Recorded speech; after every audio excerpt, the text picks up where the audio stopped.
1 টাকা 2 টাকা নয়, 10,000 টাকা তোর কাছে অসিত সুপারিশ করে পাঠালো আর তুই তা মঞ্জুর করে দিলি? হ্যাঁ দিলাম। প্রিয়া, ব্যবসাতে আমারও অংশ আছে। দিদি, সুপারিশের কাগজটা একবার ভালোভাবে পড়ে তারপর বলো। সেখানে স্পষ্টভাবে বলা আছে যে আমার লভ্যাংশের টাকা থেকে পূর্ণবাবুকে যেন সেই টাকাটা দেওয়া হয়। তোমারই বা হঠাৎ এত দয়া হলো কেন, জানতে পারি? অসিত বুদ্ধি দিয়েছি বুঝি? না, কাগজটা পড়ে আমার অন্য কথা মনে পড়ে গেল। অসিত যখন জাম্বুর কর্মচারী ছিল তখন অসিতের বোনের বিয়ের জন্য জাম্বুর কাছে সাহায্য চাইতে এসেছিল। অজিত তো 500 টাকা দিতে চেয়েছিল, অসিতই নেয়নি। কি করে নেবে দিদি?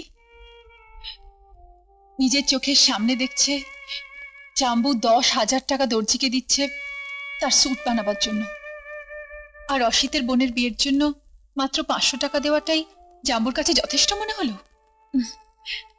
নিজের বোনের বিয়ের জন্য বাস্তু, ভিটে, মাটি যদি বিক্রি করতে হয়, বাধা দিতে হয়, তাহলে জাম্বুর কাছে 500 টাকা নিয়ে অসিত হাতগন্ধ করতে যাবে কেন? ও, তাহলে অসিত সেই প্রতিশোধটা টাকা দিয়ে নিল? তোমাদের টাকা না, আমার টাকা। ও হ্যাঁ, তোমাকে একটা কথা মনে করিয়ে দিই, তোমার সাথে অজিত বাবুর বিয়ে হলেও তিনি কিন্তু এবাড়ির জামাই। সুতরাং তুমি ওনাকে বুঝিয়ে বলে দিও যে উনি যেন এমন কিছু না করেন যাতে আমাদের সবার মুখে চুনকালি পড়ে।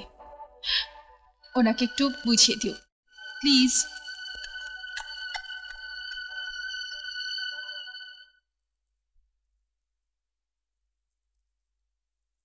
ডাক্তারবাবু, আর কি ছুটি হয়ে গেল?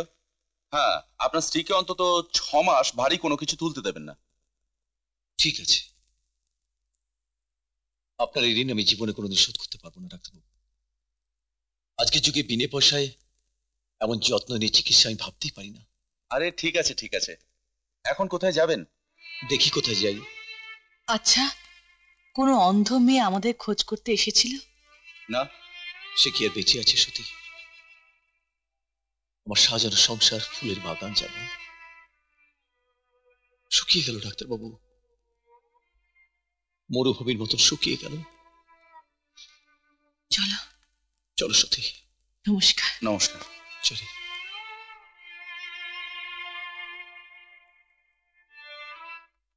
আমাদের মধ্যে ভোলাই একমাত্র ক্যাপ্টেন বাবু। হ্যাঁ, ওই জন্যই তো আমরা বিড়ি টানি আর ভোলা ওস্তাদ সিগারেট টানি। জানি। আরে পয়সা জমি করবো কি বলতে পারিস? আবার কে আছে আমার? যাহা আয় তাহা ব্যয়। ওস্তাদ তুই একটা বিয়ে করে ফেলো। বিয়ে? আরে করবোই তো রে। কি বড়দা বৌদি? দাদা, ও বড়দা, ও ও দাদা, দাদা দাদা, আচ্ছা আচ্ছা, আমি এত করে ডাকছি আপনারা শুনতে পাননি? আমি ভোলা। কবে কলকাতা এসেছেন? আমার আর কিছু নেই ভোলা। ভিটে ছাড়া হয়ে কলকাতা এসেছিলাম, কলকাতা সে শিখাকে হারাই, তারপর একটা অ্যাক্সিডেন্টে আমরা দুজনে হাসপাতালে ভর্তি হই। বাস। আমাকে সব শুনতে হবে। আপনার দাঁড়ান, আমি রিক্সাটা নিয়ে আসি, যেতে যেতে সব শুনবো। দাঁড়ান, আমি চললুম রে।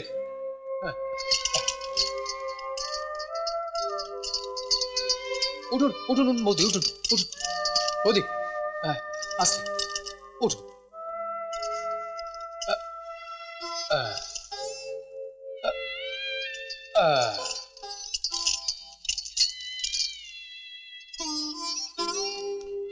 আসুন দাদা, আসুন। দাদা, ওই গাছতলার চেয়ে এই ঘরটা অনেক ভালো। তা হয়তো, কিন্তু তোমার কি হবে? কেন? বাইরে দাওয়াটা কি কম? গরমের দিনে তো আমি বাইরে দাওয়াতেই রাত কাটাই। সবই বুঝলাম ভাই, কিন্তু তোমার একার বোঝা হয়ে আমরা থাকি কি করে? তা তো সম্ভব নয়।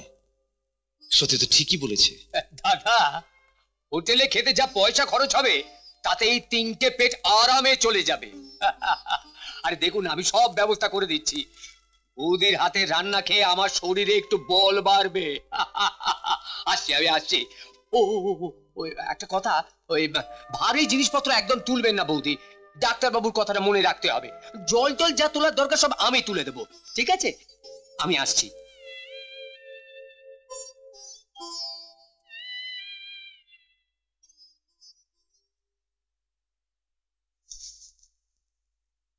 হ্যাঁ, ঠিকই খবর পেয়েছিলেন, কিন্তু একটু দেরি করে ফেলেছেন। দেরি? কি হয়েছে? আমার দাদা বৌদির কি হয়েছে? না না, তারা ভালোই আছেন। তাহলে দেরি করে ফেলেছেন বললেন কেন? দুদিন আগে ওদের ছুটি দিয়ে দিয়েছি। কোথায় গেছেন? না মানে কোনো ঠিকানা দিয়ে গেছেন কি? না, বললেন গাছতলায় থাকবো। ভদ্রলোক আর ভদ্রমহিলা দুজনেই কিন্তু এখনো খুব দুর্বল। ভদ্রমহিলার অপারেশনটা তো খুব রিস্ক নিয়ে করেছিলাম। শিখা বলছিল যে পেটে কোনো ব্যথা ছিল, ঠিক কি হয়েছিল? গল ব্লাডারে স্টোন ছিল, আমরা অপারেশন করে তা তুলে দিয়েছি। চলো শিখা, ওঠো। তোমার দাদা বৌদি দেখা না পেলেও অন্তত এইটুকু তো জেনে গেলে যে তারা ভালো আছেন। চলো চলো শিখা।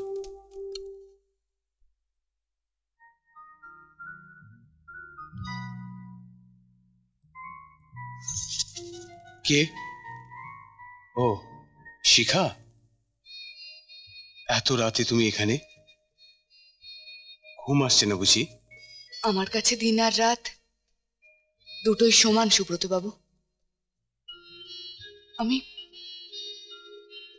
আমি জানি আমাকে নিয়ে আপনার দুশ্চিন্তার অন্ত নেই। দুশ্চিন্তা ঠিক নয় শিখা, তবে আমি তোমাকে নিয়ে সবসময় অন্য একটা চিন্তা করি জানো শিখা। আজ আকাশে পূর্ণিমার চাঁদ উঠেছে, বাইরে কত সুন্দর জ্যোৎস্নার আলো ফুটেছে। জ্যোৎস্নার আলো আমি হয়তো আর কোনোদিন দেখতে পাবো না। সারা জীবন অন্ধকারের মধ্যে কাটাতে হবে। অমাবস্যার অন্ধকার আছে বলেই তো পৃথিবীতে চাঁদের আলোকে সকলে উপভোগ করে। আমি তোমাকে আলো দেখাবো, তুমি আমায় কথা দাও আমার পাশে থাকবে শিখা। আমাকে করুণা করছেন? না শিখা, ভালোবাসা করুণা বা দয়া নয়, ভালোবাসা ভগবানের আশীর্বাদ। তুমি কি আমাকে বিশ্বাস করতে পারছো না? বিশ্বাস? জীবনে প্রথম আপনাকেই তো বিশ্বাস করেছি। তোমার সেই বিশ্বাসের মর্যাদা আমি রাখবো শিখা।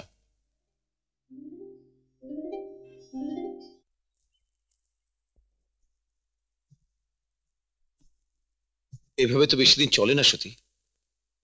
আমাকেও তো ভগবান মেরে রেখেছেন, নইলে কি আমি চুপ করে বসে থাকতাম?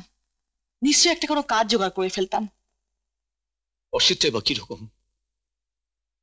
দাদা মুখ দেখবি না বলে তাড়িয়ে দিলে, আর তুই চলে গেলি। আমার মুখের কথাটা সত্যি হলো? আমাকে চিনতে পারলো না? তোমারও যত হম্বি তুমি ছোট ভাইয়ের ওপরে, কই আর একজনও তো আছে, তাকে তো কোনোদিন কিছু বলতে পারোনি। ওসব ভেবে আর কিছু লাভ নেই। একা এসেছি, একাই যাবো। তা তো বলবেই, স্বার্থপর কোথাকার। এছাড়া আমার আর কি বলার আছে সতী? যা দুটো ভাই ছিল, একটা বোন ছিল, সে আছে নিঃস্ব, রিক্ত। ওদে ওদে, শিখাকে খুঁজে বাবা দারুণ এক মতলব বার করেছি। কি মতলব ভাই? ধরুন ধরুন ধরুন এগুলো ধরুন ধরুন। শিখা তো আচার খেতে ভালোবাসে, তো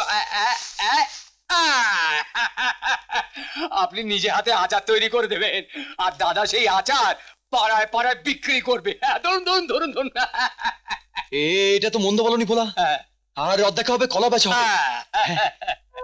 রোজগারের কথা আমি কিন্তু বলিনি দাদা। আমি জানি রে, তুই কেন বলবি? তুই অসিতের বন্ধু, তোর মন কি ছোট হতে পারে? তাহলে ও কি বা এসব বললে কেন? অলস বসে থাকলে দিন রাত মাথার মধ্যে না ওই ভাই বোনের কথা মনে আসে, আর কাজে ডুবে থাকলে কারো কথা মনেই আসবে না। ভালো, খুব ভালো। তুমি না খুব ভালো করে আচার তৈরি করো, যাতে বাজারে খুব বিক্রি হয়। হ্যাঁ রে শুভু, মেয়েটা যে দিন রাত্রির কান্নাকাটি করছে, তো দাদার কোনো খোঁজ খবরই পেলি না? আমি একটা অন্য কথা ভাবছি ঠাকুমা। কি কথা? শিখার ছবি তুলে কাগজের বিজ্ঞাপন দিলে কেমন হয়? খুব ভালো হয় ভাই। কিন্তু দাদার চোখে যদি বিজ্ঞাপনটা না পড়ে? আমি একজন বড় ডাক্তারের সঙ্গে কথা বলেছি, উনি তোমায় পরীক্ষা করবেন, আর তোমার ভাগ্য যদি ভালো থাকে তাহলে তোমার দৃষ্টি ফিরেও আসতে পারে। যার জীবনে এক এক করে সব হারিয়ে গেছে, তার দৃষ্টি ফিরে পাওয়া যা না পাওয়া তা, বৃথা চেষ্টা করে কোনো লাভ নেই, কোনো লাভ নেই। এইভাবে আমার পক্ষে কোনো ব্যবসা চালানোই সম্ভব নয়। আমি যেটাই বলবো সেটা নাকচ হয়ে যাবে। কেন? আমি জানতে চাই ডিরেক্টররা শুধু একজনের কথাকে গুরুত্ব দেবে কেন? অসিত, তোমার কিছু বলার আছে? আগে শুনি আমার বিরুদ্ধে কি কি অভিযোগ মিস্টার রয় করছেন, তারপর তো জবাব দেব। তুমি চ্যাটার্জিদের। তুমি নয় মিস্টার রয়, আপনি বলুন। এখন আর আমি আপনার কর্মচারী নই, সম্মান দিয়ে কথা বলুন। আমি চ্যাটার্জি এন্ড চ্যাটার্জিকে ব্রেক সাপ্লাইয়ের অর্ডার দিয়েছিলাম। কিন্তু অনেক কম দর দিয়েছে বিজেপি ব্রেকস। উনি কর্মচারীদের কাছে নিজের প্রতিপত্তি বহাল রাখবেন বলে, ওদের বোনাস দেবেন বলে প্রমিস করেছেন। হোয়াট? এবার বলো, কার টাকা আর কে দান করছে? কোন অধিকারে আর কি যুক্তিতে উনি বোনাস দেবেন বলে রাজি হয়েছেন? এই কোম্পানিতে 30 জন পার্মানেন্ট কর্মচারী আছে, তাদের প্রত্যেককে মাথাপিছু 5,000 টাকা করে বোনাস দিলে ম্যাক্সিমাম $1,50,000 খরচা হবে। মায়ের চেয়ে মাসির দরদ বেশি। 1.5 লক্ষ টাকা তো আর ওনার পকেট থেকে যাচ্ছে না, মাঝখান থেকে বোনাসের 5,000 টাকা লাভ হবে। সরি মিস্টার রয়, ডাইরেক্টররা কখনো বোনাস পায় না। আচ্ছা, আমি ঠিক কোম্পানি জয়েন করার আগে আপনি কি 2 মাসের জন্য বিদেশে গিয়েছিলেন? না, দিদিরা তো কোথাও যায়নি। কিন্তু মিস্টার রয় বিদেশে যাবার খরচা বাবদ 5 লক্ষ টাকা নিজে সই করে কোম্পানি থেকে তুলেছেন। অবশ্য সেই টাকাটা এখন কোথায় আছে সেটা আমি জানি না। এইভাবে আমাকে কাঠগড়া দাঁড় করানোর কোনো দরকার নেই। আমি ডিরেক্টরের পদ থেকে সরে যেতে চাইছি। সেটা আপনি ইচ্ছে করলেই পারেন, কিন্তু তার আগে যে 5 লক্ষ টাকা কোম্পানিকে আপনাকে ফিরিয়ে দিতে হবে মিস্টার রয়। ঠিক আছে, যা যা টাকা অজিত নিয়েছে সেগুলো আজ আমরা পাস করে দিচ্ছি। না দিদি, টাকাটা জামাইবাবুকেই ফেরত দিতে হবে। যেখান থেকেই হোক জামাইবাবুই টাকাটা কোম্পানিকে ফেরত দেবে। ঠিক আছে, আমি আমার পার্সোনাল অ্যাকাউন্ট থেকে একটা 5 লক্ষ টাকার চেক কোম্পানিকে দিচ্ছি। চেকটা আমি এক্ষুনি আনছি। এইভাবে আমাকে অপদস্থ করার কোনো কারণ খুঁজে পাচ্ছি না। আমি কি কারো কোনো ক্ষতি করেছি? করেননি, আপনি ক্ষতি করেননি মিস্টার রয়। আপনার জন্য একটা সুখের সংসার ভেঙে যায়নি। সেদিন আমি না বুঝতে পারলেও আজ আমি বুঝতে পারি, সেদিন 25,000 টাকা দেওয়া আপনার পক্ষে অসুবিধে ছিল না, কিন্তু সেই কটা সামান্য টাকার জন্য আমার দাদাকে কত জায়গায় অপমানিত হতে হয়েছে।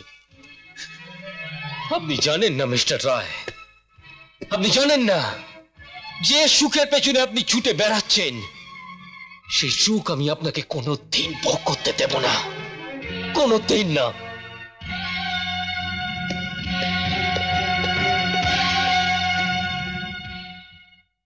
তা ডাক্তার কি বললো ভাই?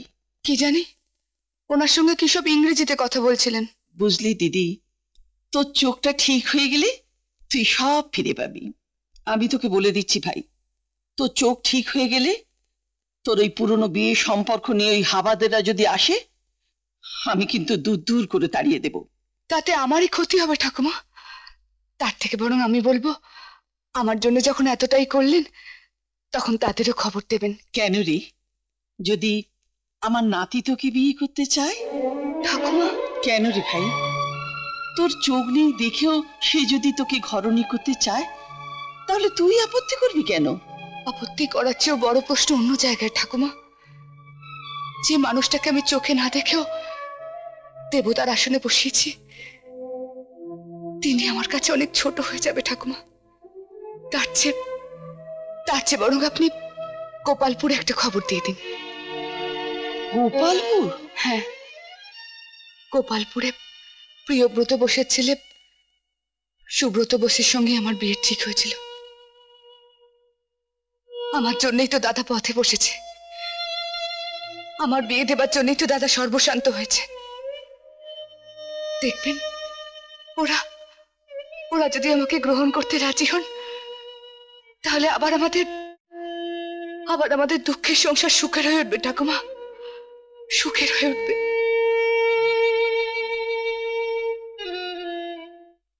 এক্সকিউজ মি স্যার, বিসিবি কে একটা পেমেন্ট করে দিতে হবে স্যার। 4 লাখ কিট সাপ্লাই করেছে।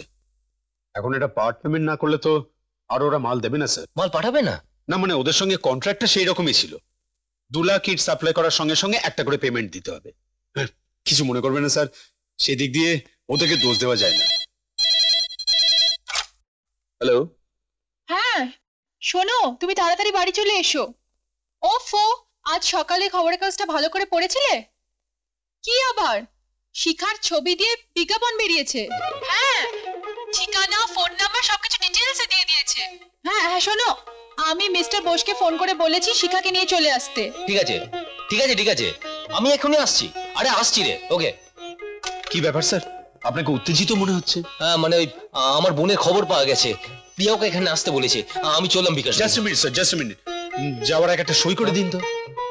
এখানে আপনি সইটা করে দিন, আমি নয় ফিগারটা পরে বসে নেব। ঠিক আছে, আপনি সব দেখে শুনে রাখবেন কিন্তু। হ্যাঁ স্যার।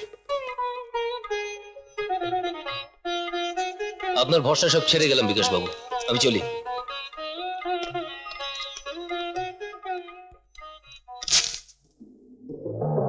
এই এক চেকে বিকাশ চৌধুরী বড় লোক হয়ে যাবে। তারপর এসবি এন্টারপ্রাইজ থাকলো কি ডুবলো আর দেখার কোনো দরকারই নেই। কি হলো, শিখা আসেনি এখনো? না, আমি তোদের পরিষ্কারভাবে বলে দিয়েছি কিভাবে আসতে হবে, ঠিকানা দিয়ে। কে জানে কেন এখন এলো না। শিখা শিখা শিখা মিস্টার বোস, আপনাকে যে কি বলে ধন্যবাদ দেব। আমাকে ধন্যবাদ জানাবার একদম দরকার নেই, সবই ভগবানের ইচ্ছা। আমি তো আমার শুধু কর্তব্য পালন করলাম। এবার আসি। সে কি, আপনি আপনার কর্তব্য করলেন আর আমরা আমাদের কর্তব্য করব না? আসুন না, আসুন। আজ নয়, অন্য আরেকদিন আসবো। শিখা, যখন এক দাদাকে খুঁজে পেয়েছো তখন নিশ্চয়ই সব দাদাকেই খুঁজে পাবে। নমস্কার, চলি। শিখার থাকার ঘরটা আমি গুছিয়ে দিচ্ছি, তোমরা ভাই বোনে গল্প করো, কেমন? চল শিখা, উপরে চল। এ কি শিখা, তুই? শিখা? না স্যার না, আপনি কি করছেন? শিখা তো আপনার কেউ নয়, শিখা আমার বোন, আপনার কোম্পানির সামান্য এক কর্মচারীর বোন। আপনার মনে আছে, ওর বিয়েতে 500 টাকা বেশি খরচা করবার মতো সামর্থ্য আপনার ছিল না? আপনি ওকে ছবেন না, ওকে চলে আপনার জাত যাবে। অজিত, এই মেয়েটা কে? অসিত তার বোনকে নিয়ে এই বাড়িতে এসছে। বোন মানে? যেই বোনের বিয়ের জন্য টাকা চাইতে এসেছিল। এবার বোন এসছে, এরপর বাকি সবাই আসবে। আমি খরচ দেখিয়ে টাকা জমাই তোমার সুখের জন্য, আর উনি তোমাদের টাকায় সংসার প্রতিপালন করবেন। এই ব্যাপারে ফয়সলা যদি আজকে না হয় আমি কিন্তু বাড়ি ছেড়ে চলে যাব। আপনাকে যেতে হবে না মিস্টার রয়, আমি এই বাড়ি থেকে চলে যাব। বাড়ি ভাড়া পেতে কোনো অসুবিধা হবে না। আমাকে খাওয়াতে যত টাকা খরচা হয়েছে সেটা মিস্টার রয়ের কাছ থেকে জেনে বলে দেবেন মিসেস রয়, টাকাটা আমি ফেরত দিয়ে দেবো। তবে হ্যাঁ, বিদেশে যাবার মিথ্যে খরচার থেকে নয়, আমার খেটে খাওয়া রোজগারের টাকা থেকে ফেরত দেব। চল শিখা।